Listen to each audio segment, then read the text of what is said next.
சென்னை பெங்களூரு வழித்தடத்தில் 6 வழிச்சாலைக்கான பணிகள் நடைபெற்று வரும் நிலையில் கிறிஸ்துமஸ் விடுமுறை தினத்தை முன்னிட்டு சென்னையில் இருந்து அதிக அளவில் சென்ற வாகனங்கள் ஆங்காங்கே தேக்கமடைந்து கடும் போக்குவரத்து நெரிசல் ஏற்பட்டது.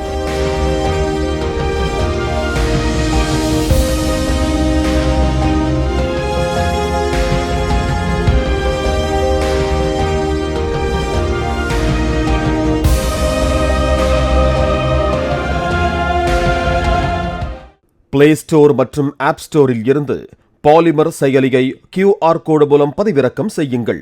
செய்திகளை உடனுக்குடன் பெறுங்கள்.